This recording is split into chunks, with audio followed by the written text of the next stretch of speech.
नमस्कार, जय हिंद, जय भारत।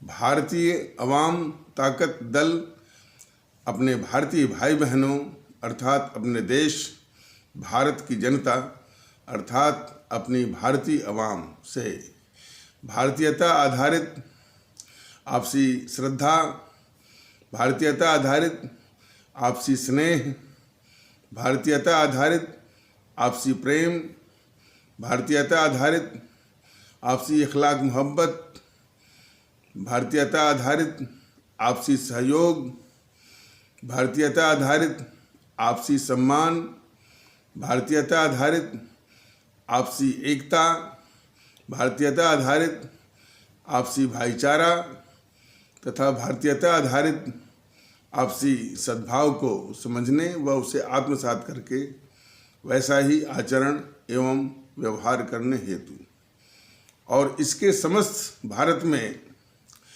प्रचार प्रसार करने हेतु और इसकी अहमियत और महत्व को प्रत्येक देशवासी को समझाकर उसे अपनाते हुए वैसा ही आचरण एवं व्यवहार करने हेतु और प्रत्येक देशवासी को अपना ही भारतीय भाई बहन मानकर, समझकर, अपनाकर उनके साथ वैसा ही और उसी अनुसार आचरण एवं व्यवहार करने हेतु सतत, सदैव और हमेशा अदब के साथ, आदर के साथ अर्ज करता है, विनती करता है। अब जो ये चुनाव जो 5 विधानसभाओं के असम विधानसभा, पश्चिम बंगाल विधानसभा, केरल विधानसभा, तमिलनाडु विधानसभा, पुदुचेरी विधानसभा, इन विधानसभाओं के चुनाव के दौरान एक जो परिदृश्य आप लोग देखते होंगे और इसके पहले भी रहा होगा और ऐसा अमूमन होता भी रहा है कि मीडिया की भूमिका को भी देखना जरूरी है। देखिए, यह मीडिया के लोगों से भी पूछा जाना चाहिए और उनको जानना भी चाहिए और हमारे सभी आदरणीय भारतीय भाई बहनों को भी जानना चाहिए कि मीडिया का जो कारोबार है, जो उसका धंधा है, उसका बिजनेस है, वो हमारे भारत के संविधान की किस धारा पर आधारित है, ये जरूर उनसे पूछा जाना चाहिए और शायद मालूम भी होगा उनको। और हमारे देश में जो भी व्यवस्था है, शिक्षा है, स्वास्थ्य है, यात्रा है, रोजगार के अवसर हैं, जो कुछ भी है वो भारत के संविधान की अलग अलग व्यवस्थाओं के अनुसार ही है। तो मीडिया का भी जो कारोबार है, उसका धंधा है, वो संविधान की एक धारा के आधार पर ही वो आधारित है। तो यदि वो बता दें तो ठीक है, नहीं तो भारतीय अवाम ताकत दल ये बता रहा है कि एक धारा है 19(1)(a) या अंग्रेजी में कहा जाएगा आर्टिकल 19(1)(a) जो अभिव्यक्ति की स्वतंत्रता का जो के रूप में जो है मौलिक अधिकार, या अंग्रेजी में कहा जाएगा फंडामेंटल राइट टू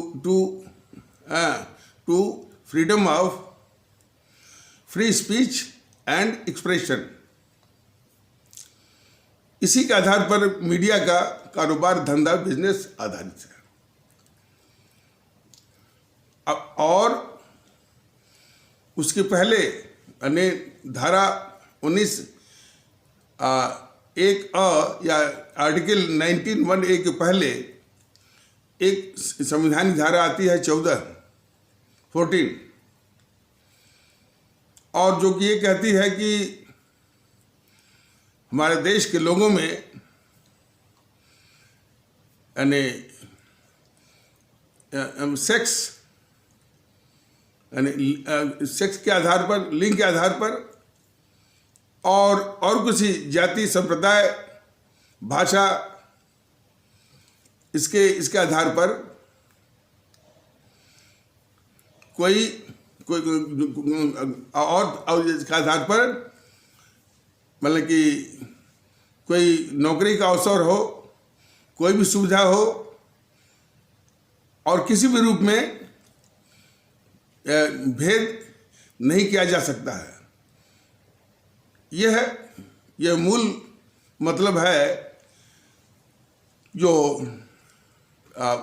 वो फंडामेंटल राइट टू इक्वलिटी, यानी समानता का अधिकार, समानता का जो मौलिक अधिकार है वो धारा 14 है। वो सिखाता है कि रोजगार हो और शिक्षा हो, अवसर हो, और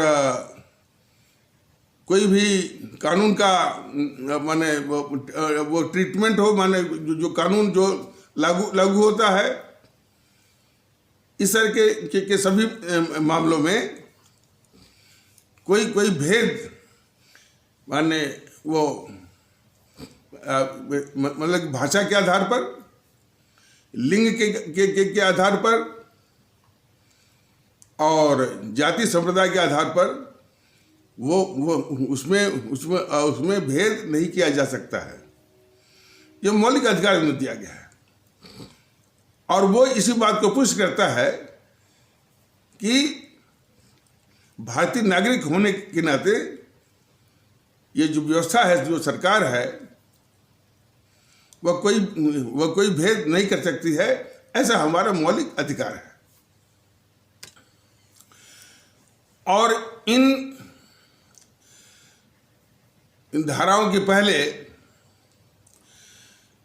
प्रस्तावना आता है, संविधान का प्रस्तावना आता है। प्रस्तावना जो है या प्रेम्बुल जिसे कहते होंगे, वो प्रस्तावना यहीं से शुरू होता है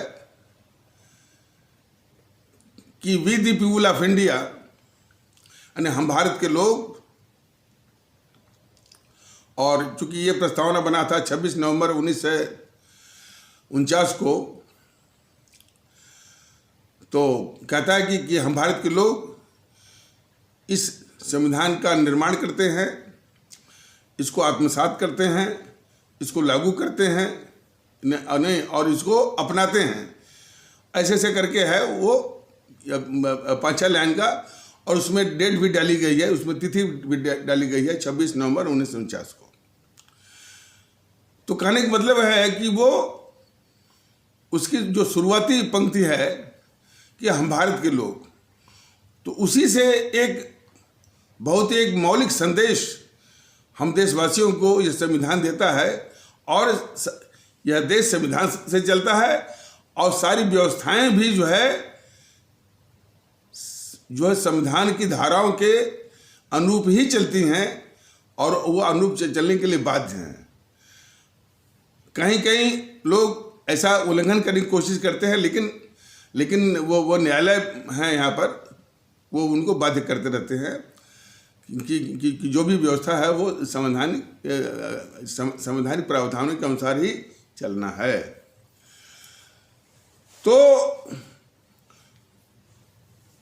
तो वही संविधान अपने प्रस्तावना के जरिए ये कहता है कि हम भारत के लोग, तो हम भारत के लोग से मतलब कि हम भारतीय हैं, या हम भारतीय नागरिक। तो इसमें एक बहुत बड़ा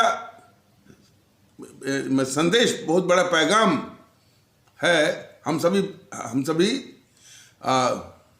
भारतीय भाई बहनों के लिए। और इसीलिए भारतीय वाम ताकत दल भी जो संबोधन करता है अपने देशवासियों को, तो सिर्फ जो है उसी संविधान का आदर करते हुए और संविधान के पहले हमारे जो अमर शहीद जैसे आदरणीय राष्ट्रभक्त शिरोमणि नेताजी सुभाष चंद्र बोस, शहीद आजम भगत सिंह, अमर शहीद चंद्रशेखर आज़ाद, अमर शहीद अशफाक उल्लाह, अमर शहीद खुदीराम बोस, अमर शहीद सुब्रमण्यम भारती, अमर शहीद श्रीमती रानी लक्ष्मीबाई, अमर शहीद श्रीमती रानी चंद्रिमा, अमर शहीद श्रीमती रानी गडिलियू इत्यादि अमर शहीद जो है, जिनकी कुर्बानी और शहादत के बदौलत ही हम सभी को, आपको और इस देश को आज़ादी नसीब हुई है। यह भी भारतीय आवाम ताकत दल यूट्यूब के संदेश के माध्यम से कई बार बताया है कि आज़ादी इस देश को जो नसीब हुई है, इन्हीं सरीखे अमर शहीदों की खून की कुर्बानी के बदौलत ही नसीब हुई है। इन कांग्रेसी जो दलालों और मुखबिरों के कारण नहीं हुई है। उनका चरित्र हमेशा अंग्रेजी सरकार के साथ दलाली कर रहा है और मुखबिरी कर रहा है, ये साफ साफ। और ये बात थोड़ा सा कड़वे रूप में भले लगता हो, ये तथ्य जो है, जो इन जीएनपीसी वालों ने, गांधी नेहरू परिवार चांडाल चौकड़ी वालों ने अपने हिसाब से जो आज़ादी की लड़ाई का या स्वतंत्रता संघर्ष का जो इतिहास अपने चमचे इतिहासकारों से लिखवाया है, उन चमचे इतिहासकारों ने भी इस बात को कबूला है, लेकिन थोड़ा सा वो मुलम्मेदार अल्फाजों में। अब उसके विस्तार में नहीं जाएगा, लेकिन उन सबों ने भी कबूला है कि इस कांग्रेस पर एक आरोप, तोहमत, एलिगेशन लगता था कि यह अंग्रेजी सरकार की सेफ्टी वाल्व थी। तो अपने आप उस सेफ्टी वाल्व का मैंने मोटा मोटी मतलब यही है कि यह अंग्रेजी सरकार की मुखबिर और दलाल थी। तो यह सभी देशवासियों को, और काफ़ी लोग जानते भी होंगे, ऐसी बात नहीं है, काफ़ी लोग जानते हैं। अब सभी लोग जान लें कि इस देश को आज़ादी जो है इन्हीं अमर शहीदों या इन्हीं सरीखे और भी अमर शहीदों के खून के बलिदान से, उन्होंने अपने प्राणों की आहुति दी थी। और कितनों ने तो हंसते हंसते मौत को या फांसी के फंदे को चूमा भी था, जिनमें हमारे शहीद आजम भगत सिंह भी हैं और अमर शहीद सुखदेव और अमर शहीद राजगुरु भी हैं। तो इन्हीं की बदौलत इस देश को आज़ादी मिली। तो उन्हीं का संदेश है कि हम सिर्फ भारतीय हैं, और भारत का जो संविधान बना वह भी कहता है कि हम सिर्फ भारतीय हैं। आज उन अमर शहीदों की बात को भूल करके, संविधान के आदेश को भूल करके, आज इस समाज को, भारतीय समाज को खंडित करने का एक बहुत बड़ा षड्यंत्र और दुष्प्रयास चल रहा है। क्या है कि हिंदुत्व को जगाने के लिए, हिंदू सनातन को जगाने के लिए, फिर इस्लाम आस्था को बचाने के लिए, और फिर इसके बाद जो है और इन्हीं के देखी वो ईसाई पंथ वाले भी, सिख पंथ वाले भी,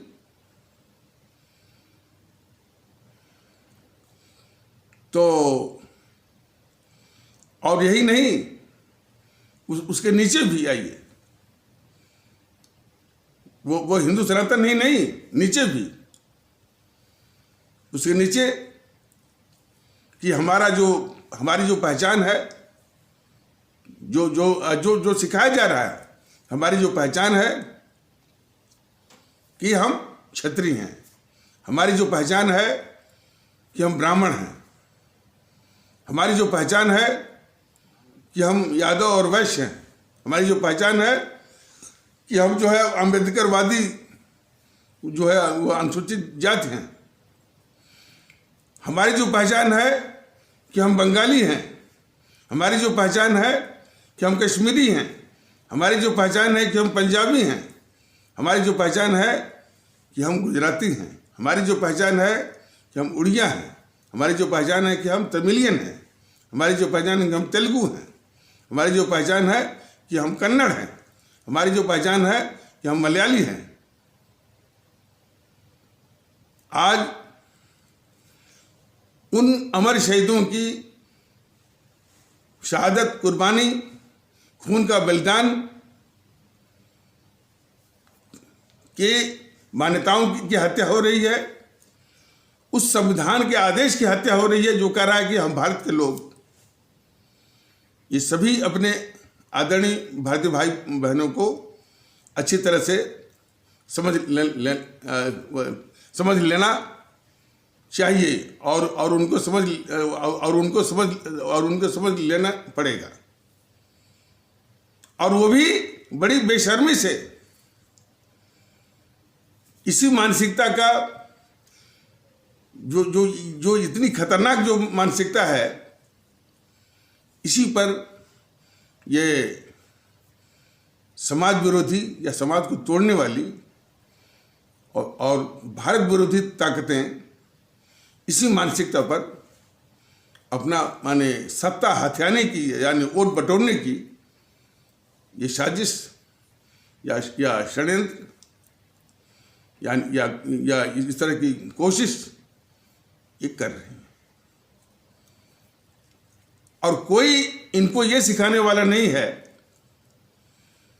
कि भाई आपका पहचान, आपका अस्तित्व वो क्षत्रिय में नहीं है, ब्राह्मण में नहीं है, बंगाली में नहीं है, पंजाबी में नहीं है, कश्मीरी में नहीं है, बिहारी में नहीं है, मलयाली में नहीं है, तमिल में नहीं है। आपका अस्तित्व सिर्फ जो है वो भारतीय होने में है। तो इसके विपरीत यानी कितनी बेशर्मी और बेहयाई की बात चल रही है। अब आ जाइए मीडिया। अभी बताया गया था कि मीडिया का पूरा जो धंधा है, बिजनेस कारोबार जो है वो संविधान की धारा 19(1)(a) पर आधारित है। मीडिया बराबर कहता है कि हम संविधान के प्रावधानों का पालन करते हैं। ये सबसे बड़ा उल्लंघन, यानी समाज में विद्वेष तो पैदा कर ही रहा है। ये बराबर दिखाता है कि इस चुनाव क्षेत्र में इतने हिंदू हैं, इतने मुस्लिम हैं। ये कभी नहीं कहता कि भाई हिंदू मुस्लिम से कोई मतलब नहीं है, सब लोग भारतीय हैं। ये क्या दिखाने की कोशिश करता है कि हमारे देश में जो हिंदू सनातन आस्था के अनुयायी हैं या उस आस्था के पालन करने वाले हैं, उस तबके का और इसी देश में जबकि संविधान की व्यवस्था वो सब पर लागू होती है समान रूप से, और इसी संवैधानिक व्यवस्था में इसी देश में जो इस्लाम आस्था के मानने वाले या इस्लाम आस्था का पालन करने वाले या उसके अनुयायी, उनका हित अलग है। ये क्या सिखाते हैं? और यदि यही सिखाते हैं तो ये देश के बहुत बड़े शत्रु हैं। लेकिन इनकी शत्रुता वो इस बात पर निर्भर करती है कि हम भारतीय भाई बहनों की मानसिकता भी जो है वो प्रदूषित है। हम जब तक ये महसूस नहीं करेंगे कि हम सिर्फ भारतीय हैं, तब तक ये देश के दुश्मन, और देश के दुश्मन ये मीडिया भी है। देश का दुश्मन, भारतीय समाज का दुश्मन ये मीडिया भी है। तो मीडिया भी इसी हमारी प्रदूषित मानसिकता पर उसी प्रकार खेती करता रहेगा जैसे कि ये समाज विरोधी, समाज को तोड़ने वाली राजनीतिक दल और भारत विरोधी ताकतें हमारे इसी प्रदूषित मानसिकता पर खेती कर रहे हैं, वोट बटोर रहे हैं, सत्ता पर काबिज हो रहे हैं और हम सभी को एक नारकी जीवन दे रहे हैं और देश को हमेशा खतरे में डाल रहे हैं।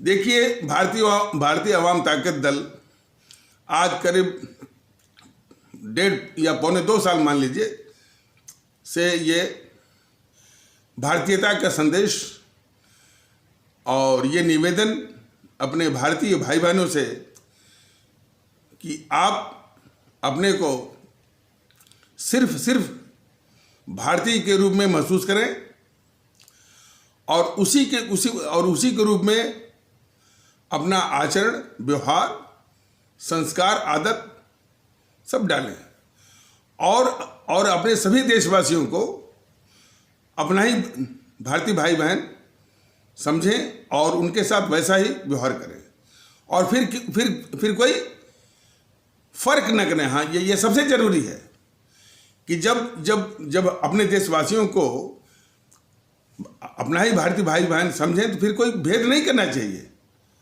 यदि भेद की बात आई, भेद विभेद की बात आई, तो उसी समय यह मान्यता,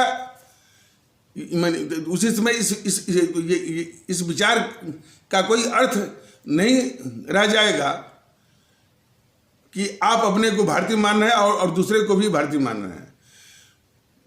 तो उसका मुख्य आधार यह है कि बगैर कोई भेद किए हुए मन में, विचार में कि वो तो इस संप्रदाय का है, इस जाति का है, इस भाषा का है, इस प्रांत का है, ये सारा फर्क जो है अपने मस्तिष्क से, अपने विचार से बिल्कुल उसको बाहर कर देना होगा। तभी जो है भारतीयता का एक सच्चा विचार आप सभी के मस्तिष्क में आएगा।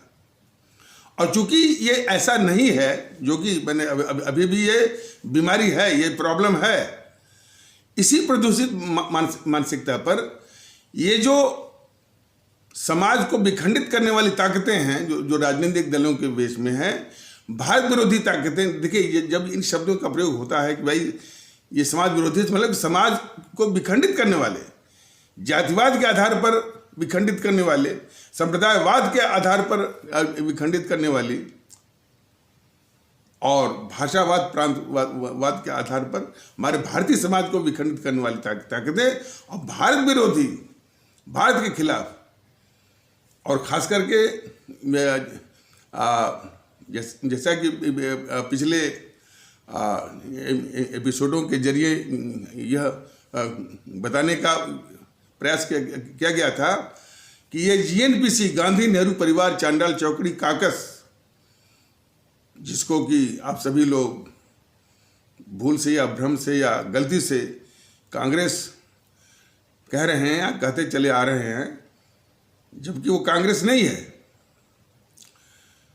कांग्रेस वो नहीं है, वो तो एक पारिवारिक कुनबा है, फैमिली कोटेरी है, जो कि उस संगठन पर गेंडुली मारकर बैठी हुई है, उसको जकड़ी हुई है, उसको पकड़ी हुई है और अपने निहित स्वार्थ के अनुसार जो है उसको चलाती है, घुमाती है, उसका इस्तेमाल करती है। और उस कुनबे का, उस फैमिली कोटेरी का, उस तंजीम या संगठन का मुखिया जो है उसी परिवार का अंडा बच्चा ही होता है। और सत्ता जब उसको मिलती है तो उन्हीं अंडे बच्चों में से ही जो है वो प्रधानमंत्री भी बनता है। ये उस परिवार की फितरत है। तो वो कांग्रेस नहीं है किसी भी हालत में, इसलिए हमारे आदरणीय भारतीय भाई बहन भी उसको जीएनपीसी ही माने, जीएनपीसी के ही रूप में समझें, जीएनपीसी के रूप में संबोधित भी करें, जीएनपीसी के रूप में उसको संदर्भित भी करें।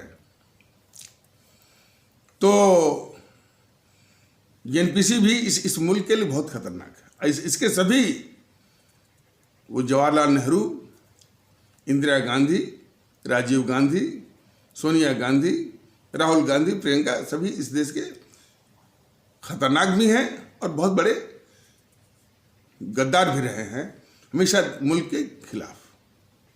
इसका बिल्कुल तथ्य बिल्कुल सामने है। अब वो बात दूसरी है कि हम देश के दुश्मनों को 70 साल तक हम अपने सिर पर क्यों बिठाए, सत्ता में क्यों बिठाए। तो इस देश के दुश्मन जो है वो अंग्रेज भी रहे हैं, और उन अंग्रेजों के साथ यहाँ के कुछ अपवादों को छोड़कर यहाँ के काफ़ी राजा थे, नवाब थे, जमींदार थे, और उनकी कई चमचा मंडली वो भी साथ में थी। ये विचित्रता तो है। और वही राजाओं का, नवाबों का, जमींदारों का वही तबका जो है उसका करीब 95% इसी जीएनपीसी में ही है, और कुछ उसका अंश जो है उसी राजाओं का, नवाबों का, जमींदारों का कुछ हिस्सा जो है इस भारतीय जनता पार्टी में भी है। तो वही तबका है वो। तो इसमें कोई असर नहीं है। जिनकी फेथफुलनेस, जिनकी स्वाभिव्यक्ति हमेशा अंग्रेजों के प्रति रही है, तो ये दुखड़ा तो है। तो अपनी आवाम को, अपने सभी आदरणीय भारतीय भाई बहनों को इसका भी इलाज करना है कि वो स्वाभिव्यक्ति जो है देश के प्रति होनी चाहिए। और ख़ास करके जो जीएनपीसी का रोल जो कि 1947 से शुरू हुआ, वह तो देश के खिलाफ ही रहा। तो देश के दुश्मन के हाथ में भी सत्ता गई है, ऐसी बात नहीं है। लेकिन उसको एक काला इतिहास मान करके जब से जागिए तभी से सवेरा, और उसका निदान यही है कि सर्वप्रथम जो इस देश के नागरिक हैं, एक इकाई के रूप में हम अपने वजूद से रूबरू हों, अपने वजूद, अपने अस्तित्व को पहचाने कि हमारा अस्तित्व सिर्फ और सिर्फ हम भारतीय हैं। जिस वक्त, और एक बात और कि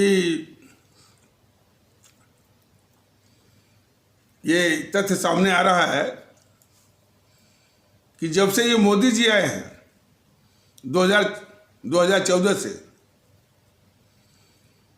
तब से जितने इनके सिपह सालार हैं, और खास करके इनके सिपह सालार सोशल मीडिया पर जो सक्रिय हैं, उनके वक्तव्य आप सुन लीजिए। किन बातों का वो आग उगलते हैं वो सुन लीजिए, या उनके तमाम अटरेंसेस का, उनके तमाम जो कथन हैं, उन किन बातों पर बल देते हैं, इस पर ध्यान दीजिए। और फिर इसके सिपह सालार जो आम जनता में, खास करके हिंदू सनातन आस्था वाले भारतीय भाई बहनों के समाज में जिस तरह की बात फैलाते हैं, उन बातों से लगता है कि जब से ये मोदी जी आए हैं 2014 से, तब से हिंदू सनातन आस्था वाले भारतीय भाई बहनों के समाज बड़ा असुरक्षित हो गया है। बड़ी विचित्र बात कि मोदी जी के आते ही उनके शब्दों में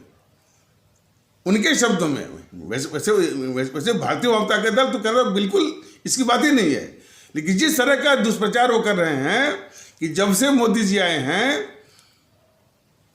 2014 से, तब से वो हिंदू सनातन आस्था वाला भारतीय भाई बहनों के समाज जो है बहुत ही असुरक्षित हो गया है।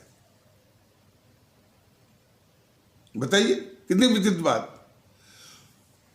एक तो कहते हैं भाई वो हिंदूवादी नेता हैं और हिंदुत्व की रक्षा के लिए हैं, और दूसरे उनके आते ही यह इस तरह की अवधारणा, इस तरह की मैनिया, चाहे सोशल मीडिया हो, चाहे उस तबके में दुष्प्रचार कि हिंदू सनातन जो है बहुत असुरक्षित हो गया है।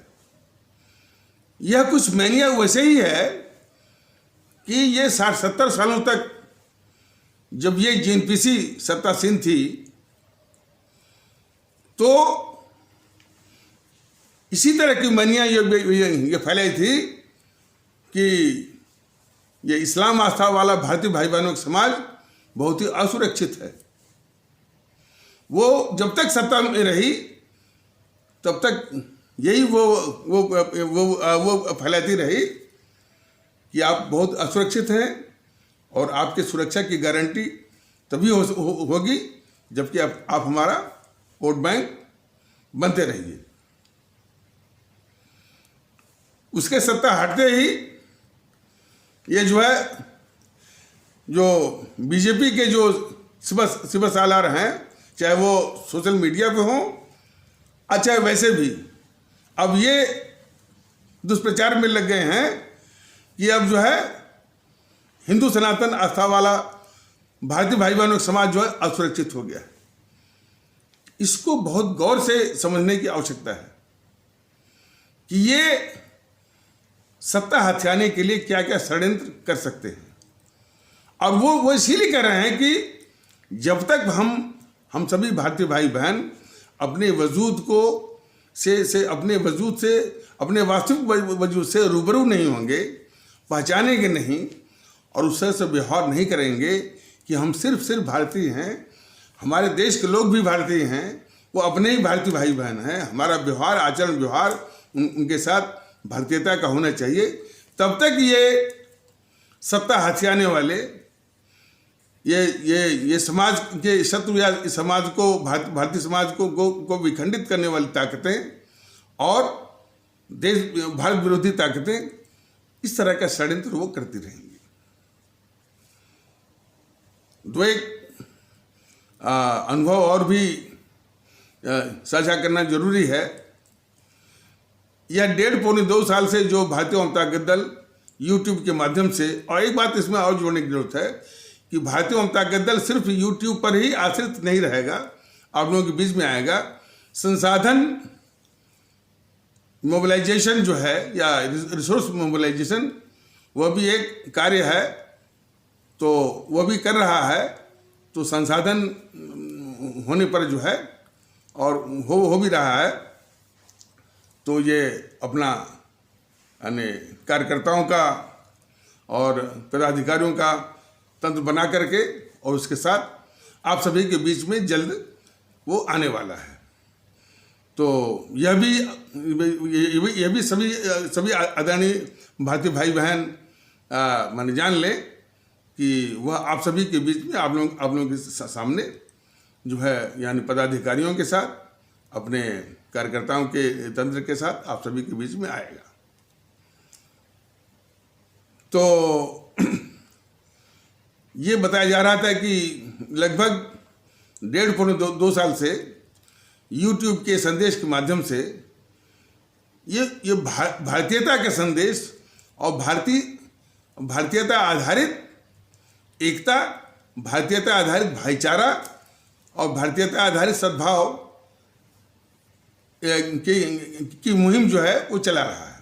और ये भी निवेदन कर रहा है कि हमारे सभी देशवासी और या हमारे सभी भारतीय भाई बहन अपने को सिर्फ भारतीय समझे, चूँकि ये हमारे उन अमर शहीदों की कुर्बानी शहादत का पैगाम है और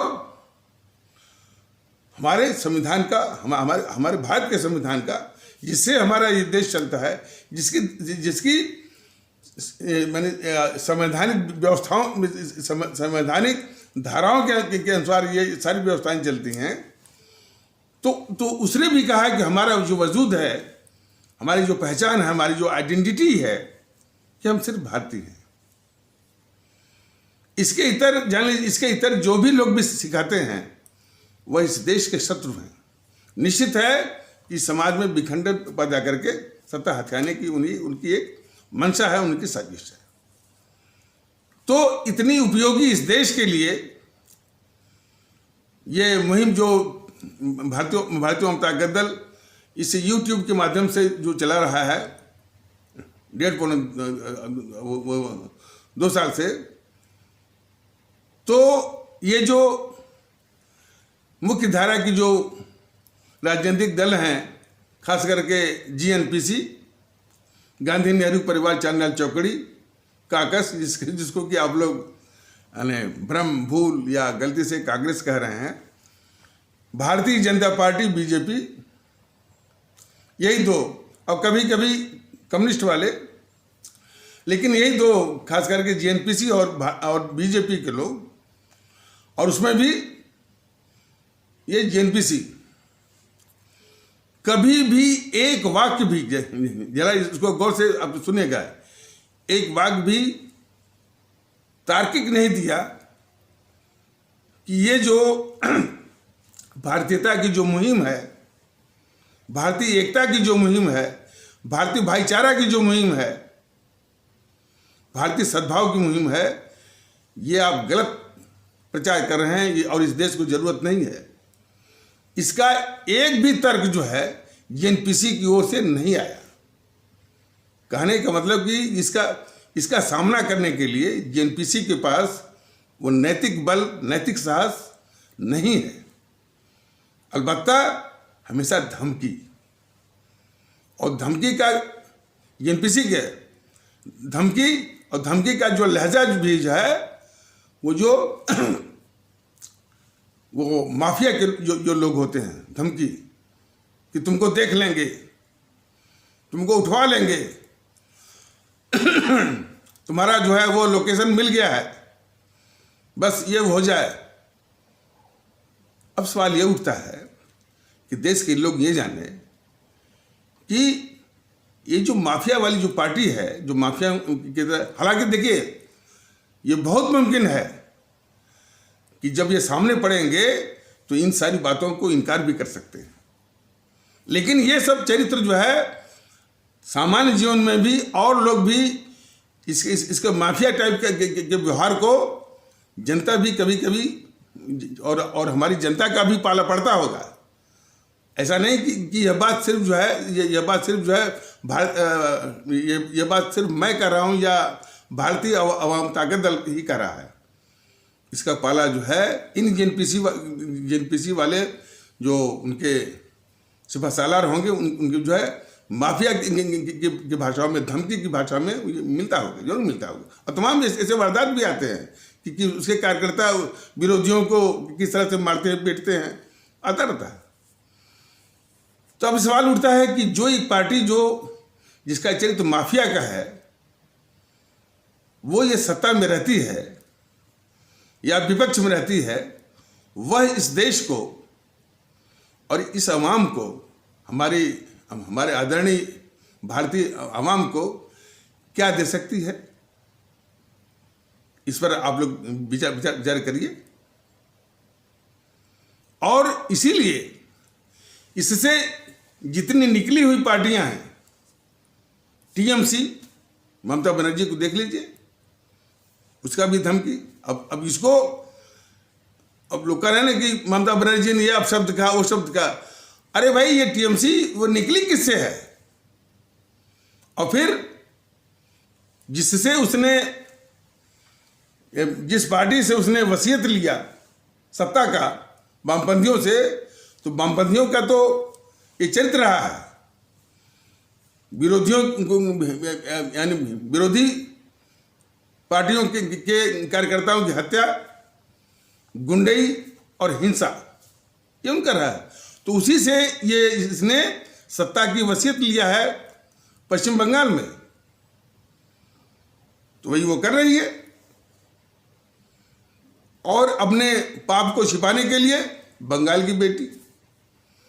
हमारे सभी आदरणीय भारतीय भाई बहन, हमारी जो मातृभूमि भारत है उसका जो भूखंड है जिसको कहा जाता है पश्चिम बंगाल, उस पश्चिम बंगाल में रहने वाले हमारे भारतीय भाई बहन ये सभी सवाल कर रहे हैं कि तू बता, तुम बंगाल की बेटी है कि भारत की बेटी है।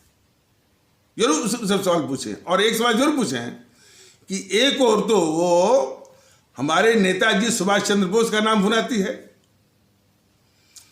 तो क्या हमारे नेताजी सुभाष चंद्र बोस ने कभी भी अपने को बंगाल पुत्र कहा था या कह सकते थे? यही नहीं, जितने भी हमारे अमर शहीद हैं, क्या भगत सिंह ने कभी कहा था कि हम पंजाब पुत्र हैं? क्या चंद्रशेखर आजाद ने कभी कहा था कि हम यूपी पुत्र हैं? क्या अशफाकुल्लाह ने कभी बोला था कि हम जो है वो यूपी के पुत्र हैं? क्या सुब्रमण्यम भारती ने ये कभी कहा था कि हम जो तमिलनाडु पुत्र हैं? ये सारे सवाल जो है हमारे सभी आदरणीय भारतीय भाई बहन पश्चिम बंगाल भूखंड में रहने वाले, और पश्चिम बंगाल भूखंड किसका है? हमारी मातृभूमि भारत का। ये जरूर से सवाल करें।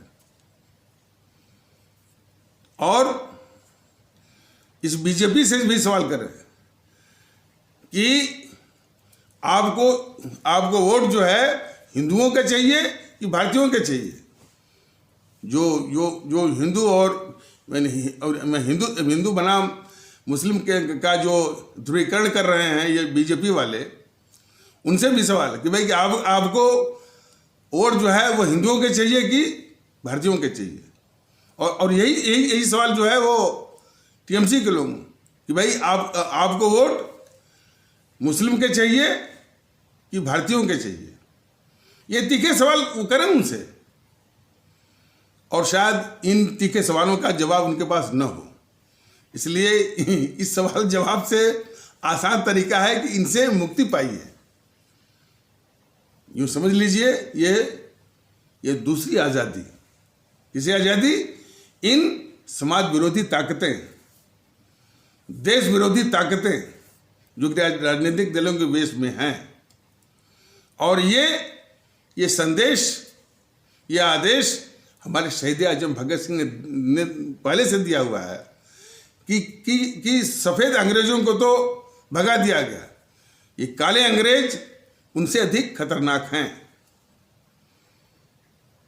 इनका जब तक खात्मा नहीं किया जाएगा, जो कि जाति के आधार पर, संप्रदाय के आधार पर, भाषा के आधार पर, प्रांत के आधार पर इस मुल्क को और इसे भारतीय समाज को विखंडित करना चाहते हैं, या उसको करके ही अपनी सत्ता और वोट की साजिश करते हैं, ये बहुत ही खतरनाक है और उन सफ़ेद अंग्रेजों से भी अधिक खतरनाक है। तो इनसे निजात पाने की ये दूसरी मतलब कि आज़ादी की दूसरी जंग, आज़ादी की दूसरी लड़ाई, और जो कि पहली वाली लड़ाई से ज़्यादा महत्वपूर्ण और आवश्यक है। और ये आज़ादी अपनी थोड़ी सी मानसिक गुलामी से भी है,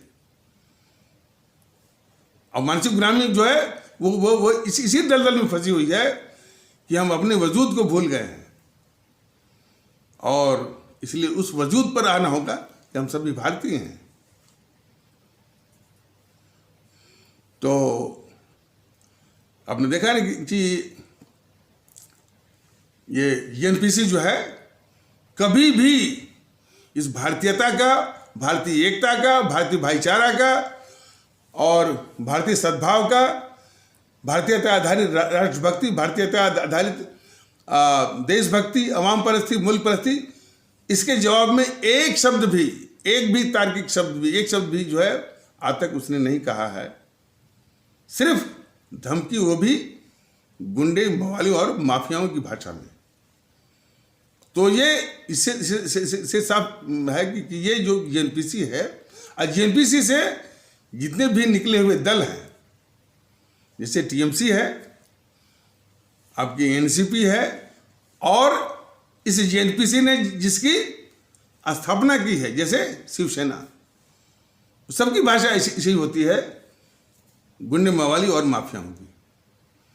तो ये जब सत्ता में जब सत्ता पर आसीन होंगे, सत्ता में होंगे, तो यह उस प्रदेश को या इस देश को या हमारी आवाम को क्या दे सकते हैं, ये बहुत बड़ा विचारणीय प्रश्न है। और क्या देते आए हैं ये भी स्पष्ट है। इसलिए ये इस तरह के समझाने का तात्पर्य यही है कि दूसरी आज़ादी के लिए आप लोग तैयार होइए, और उसका सबसे आसान माने बगैर कोई तकलीफ उठाए, नोटा। तो नोटा। और आज जो है वो इस चुनाव का दूसरा चरण है। तो हमारे सभी आदरणीय मतदातागण, भारतीय भाई बहन, तमिलनाडु विधानसभा के, पुदुचेरी विधानसभा के, केरल विधानसभा के, असम विधानसभा के और पश्चिम बंगाल विधानसभा के सभी आदरणीय मतदातागण, भारतीय भाई बहन, नोटा को कदापि न भूलें। नोटा इसको 100% जो है कामयाब बनाएं। जब सुनने में आया है कि ये जैसा बताया गया है कि ये मीडिया भी इन्हीं राजनीतिक दलों की तरह इस देश के लिए अभिशाप है, भारतीय समाज के लिए अभिशाप है। और ये कैसे समाप्त होगा? जब तक ये ताकतें जो कि खुद समाज विरोधी हैं, भारत विरोधी हैं, उनके रहते तो ये समाप्त यानी हो नहीं सकता। क्योंकि अधिकतर जितने भी मीडिया हाउसेज हैं, या इलेक्ट्रॉनिक मीडिया है या टीवी चैनल है, उसी जेएनपीसी के द्वारा जो स्थापित किए गए हैं। जेएनपीसी के जो उनके स्टूजेज हैं, जो उनके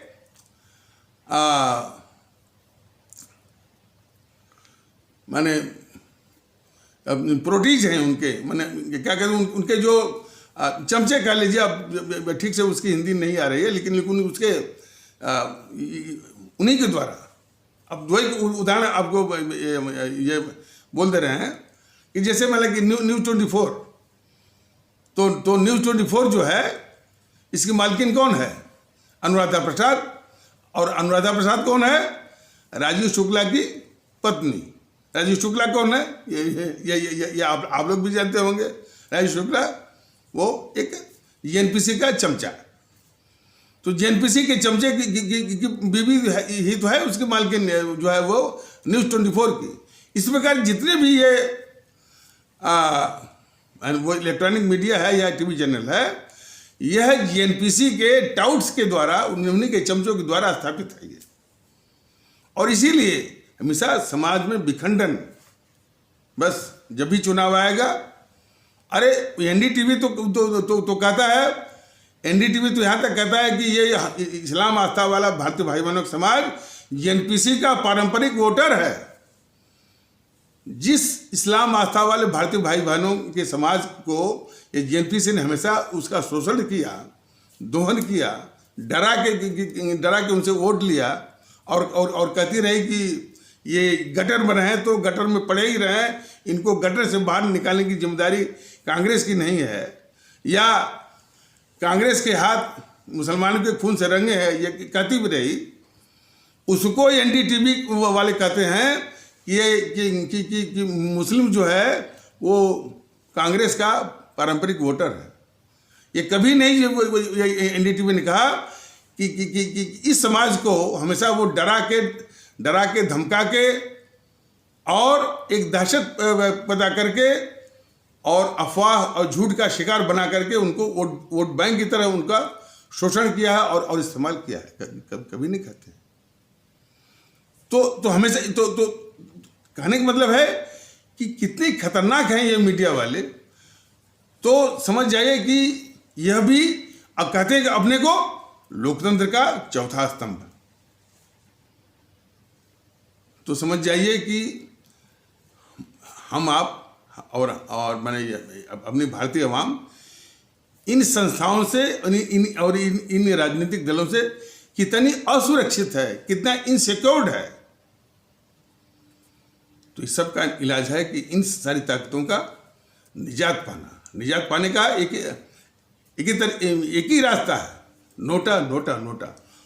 तो इन्हीं समाज विरोधी मीडिया में से कोई अजीत अंजुम है, वो दुष्प्रचार कर रहा था कि आप लोग जो है नोटा पर मत जाइए, नोटा में जो है वो बेकार हो जाएगा वोट।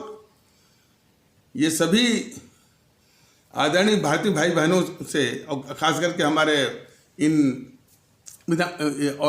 खास करके इन विधानसभाओं के आदरणीय मतदातागण भारतीय भाई बहनों से ये स्पष्ट बताना चाहता है भारतीय अवाम ताकत दल कि इनको वोट देना वह वोट को व्यर्थ करना है। उसकी सार्थकता सिर्फ नोटा में है, जो नोटा इन समाज के शत्रुओं और देश विरोधी ताकतों से वो निजात दिलाने में अपनी सार्थकता की भूमिका निभाएगी नोटा। तो नोटा की सार्थकता, उसका महत्व और उसकी नेसेसिटी और उसकी जो है अनिवार्यता बहुत बढ़ गई है, कई गुना बढ़ गई है। इसलिए हमारे सभी आदरणीय मतदातागण, भारतीय भाई बहन, असम के, पश्चिम बंगाल के, केरल के, तमिलनाडु के, पुदुचेरी के सभी आदरणीय मतदातागण, भारतीय भाई बहन सिर्फ नोटा का इस्तेमाल करें, नोटा को सफल बनाएं और तभी इन समाज विरोधी और देश विरोधी ताकतों से निजात का रास्ता खुलेगा। और ये बहुत अच्छी तरह से परास्त हो जाएंगी, नस्तें नाबूद हो जाएंगी, तो कुछ नहीं होगा। शासन प्रशासन तब भी चलेगा। शासन प्रशासन वो चलाने के लिए कोई यही वो अनिवार्य नहीं है। राज्यपाल हैं वहाँ पर और जो है अधिकारी हैं, सचिव हैं, सब चलाएंगे। अच्छी बात होगी कि एक बार ये नस्में नाबूद होंगे तो एक जो है एक इस तरह का मंत्र तो इस तरह का संदेश जाएगा कि देश ऐसी ताकतों को नहीं चाहता है। भारतीय अवाम, आदरणीय भारतीय भाई बहन ऐसी ताकतों को अब नकार चुके हैं। तो ये पैगाम देना नोटा के जरिए बहुत ही आवश्यक हो गया है, बहुत अनिवार्य हो गया है। तो इसलिए हमारे सभी आदरणीय मतदातागण, भारतीय भाई बहन इन विधानसभाओं के सिर्फ नोटा इसको भूले नहीं। तो इन्हीं आवश्यक शब्दों के साथ इस आवश्यक परिचर्चा को यहीं पर विराम दिया जाता है। तब तक के लिए नमस्कार, जय हिंद, जय भारत।